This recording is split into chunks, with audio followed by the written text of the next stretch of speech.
दोस्तों, मैं सभी से अनुरोध करता हूँ, सभी से विनती करता हूँ, सभी से निवेदन करता हूँ, आप सभी लोग अपनी आवाज़ों को उठाने के लिए, अपनी बातों को नेताओं तक या आम जनता तक पहुँचाने के लिए आप एक बार दोस्त एक बार मात्र आप ट्विटर पे आएँ। यदि 2,70,000 ग्रामीण डाक सेवक ट्विटर पे आके अपनी समस्याओं को लिख सकते हैं, तो मैं दावे के साथ कह सकता हूँ कि उन्हें न्याय मिलने में देरी नहीं होगी। दोस्त, आप सभी लोग जानते हैं, क्योंकि 10 से 12 गांव में करीब एक पोस्टमैन होता है और डाक को ले आना 8 से 10 किलोमीटर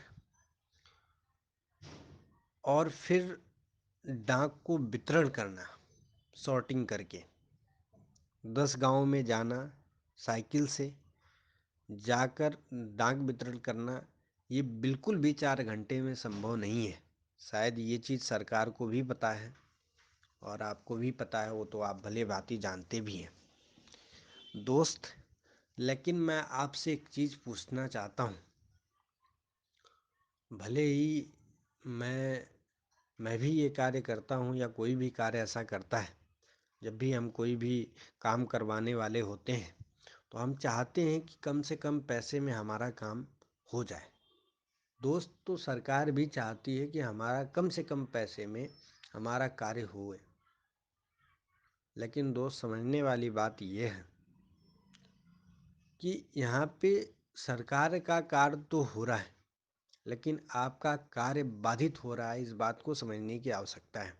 आपके बच्चे का भविष्य, आपका भविष्य अंधकारमय होने वाला है। दोस्त, इस बात को समझने की आवश्यकता है। कुछ ऐसे ग्रामीण डाक सेवक हैं जिनके मन में ये है कि भाई मैं तो प्रमोशन पालूंगा। कुछ ऐसे ग्रामीण डाक सेवक हैं जिनके मन में ये है कि भाई मैं तो दूसरे जॉब में चला जाऊंगा तैयारी करके। दोस्त, ये दिमाग से भ्रम निकाल दें, क्योंकि दिन प्रतिदिन कंपटीशन बढ़ते जा रहा है, वैकेंसियां कम होती जा रही हैं। दूसरी बात ये है दोस्त कि करीब करीब 2,70,000 ग्रामीण डाक सेवक कार्य कर रहे हैं और इस समय करीब करीब नए लोग करीब करीब मुझे जहाँ तक लगता है 1.5 लाख के आसपास हैं। दोस्त, यहाँ पे भी कंपटीशन कुछ ज़्यादा ही है, ऐसा नहीं है कंपटीशन बहुत कम है। कंपटीशन ज़्यादा है। इसमें से मुश्किल से 1,50,000 जो बंदे भर्ती हुए हैं, उसमें से मुश्किल से प्रमोट होके 10,000 लोग ही जाने वाले हैं। बाकी सारे लोग यहीं रहने वाले हैं या तो किसी दूसरे जॉब में जाने वाले हैं, और उसमें से भी मात्र 5,000 ही दूसरे जॉब में जाएंगे। बाकी सारे लोग इसी ग्रामीण डाक सेवक में कार्य करते ही अपना जीवन बिता देंगे और आपको पता भी नहीं चलेगा। शायद ये चीज़ आपको समझ में नहीं आ रही होगी अभी, लेकिन मैं आपको दावे के साथ कह सकता हूँ, जो चीज़ आज मैं आपको समझाने का प्रयास कर रहा हूँ, वो शायद आपको 2-3 साल, 4 साल, 10 साल बाद समझ में आए। और उस समय आपको अफसोस होगा कि शायद जो कार्य हमें आज कर उस समय कर लेना चाहिए था, वो आज हमें नहीं करना पड़ता। दोस्त, मैं आप सभी लोगों से निवेदन करूंगा, आप सभी लोगों से आग्रह करूंगा, आप सभी लोग एक बार आप सभी लोग ट्विटर पे आएँ। ट्विटर पे आके एक बार अपनी समस्याओं को लिखने का प्रयास करें। दोस्त, ट्विटर चलाना बिल्कुल भी कठिन कार्य नहीं है। जैसे आप फेसबुक चलाते हैं, जैसे आप व्हाट्सएप चलाते हैं, वैसा ही ट्विटर भी है। बस अंतर इतना है कि ट्विटर पे हमारे बड़े बड़े नेता, बड़े बड़े सेलिब्रिटीज़ और भी बड़े मतलब एजुकेटेड लोग जो हैं वहाँ पे हैं, जिससे हमारी आवाज़ों को उठाने में आसानी होती है।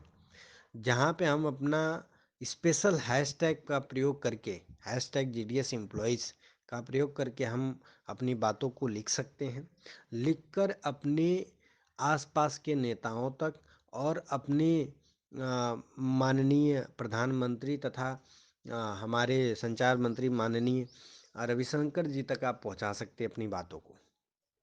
दोस्त, हमारे पास समय काफ़ी कम है, समय बहुत कम है। दोस्त, यही आपके पास यही मौका है, एक अच्छा मौका है अपनी बातों को उठाने का। दोस्त, आप सभी लोग हमारे साथ आएँ। मैं आपको दावे के साथ कह सकता हूँ, न्याय मिलेगा। बोला जाता है, एक कहावत है, भीख मांगे तो बिना मांगे तो भीख भी नहीं मिलती। तो दोस्त, ये तो आपकी मांगे बहुत बड़ी मांग है, और ये मांग तभी पूरी हो सकती है जब आप सभी 2,70,000 ग्रामीण डाक सेवक एक साथ एकजुट रहें। अन्यथा अकेले रहने पे आप कुचल कुचल दिए जाओगे, आपको पता भी नहीं चलेगा, और आप कुचले जा रहे हो। अभी अगर आप काम कर रहे हो तो यानी आप कुचले जा रहे हो, ये तो आपको मान के चलना होगा। दोस्तों, मैं सभी जीडीएस भाइयों से, मैं सभी ग्रामीण डाक सेवकों से, जो कि इतना मेहनत से कार्य कर रहे हैं, लेकिन उनके मेहनत के हिसाब से उनको तनख्वाह नहीं मिल रही है, ये अत्यंत ही दुखद है। क्योंकि कार्य तो, सेवा तो कर रहे हैं, सारी अच्छी चीज़ें हैं, बस अंतर इतना है कि इनके बच्चों का भविष्य नहीं बनने वाला है। बेटी की शादी जो है बड़ी मुश्किल से कर पाने हैं, क्योंकि आज कोई भी शादी में 5 से 6 लाख रुपए कम से कम खर्च होने हैं। दोस्त, आप सोच के देखना, आपका 5 से 6 लाख रुपया 6 साल आपको बीत जाएगा, लेकिन आप नहीं जुटा पाएंगे। 6 साल क्या, मैं मेरे साथ कार्य कर रहे हैं, करीब करीब 34-35 साल से लगातार कार्य कर रहे हैं, और कुछ लोग अभी प्रेजेंट टाइम में ही रिटायर हुए हैं, करीब करीब 1-1.5 महीने पहले। दोस्त, उनके अकाउंट में आज के डेट में 2 लाख रुपए भी नहीं है कि वो अपना बुढ़ापा बिता सकें। ये दोस्त सोचने की बात है। शायद यदि आपको ये बात समझ में आ गई, यदि आप लोगों ने हमारा साथ दे दिया, तो मैं आपको दावे के साथ कह सकता हूँ, हम सभी लोग एक अच्छे लेवल पे हो सकते हैं। कम से कम हम अपने परिवार का भरण पोषण और अपने बेटे बेटी को अच्छी शिक्षा दे सकते हैं। दोस्त, आप सभी लोगों को ये चीज़ समझने की आवश्यकता है। मैं आप सभी लोगों का सहमति लेना चाहता हूँ। यदि आप लोग मेरी बातों से सहमत हैं, तो नीचे ज़रूर आप कुछ न कुछ लिखें, सहमति का चिन्ह बनाएं, या तो हाँ लिख के भेजें। और आप सभी लोग ट्विटर पे आएँ अगर आपको ये चीज़ समझ में आई है तो। धन्यवाद।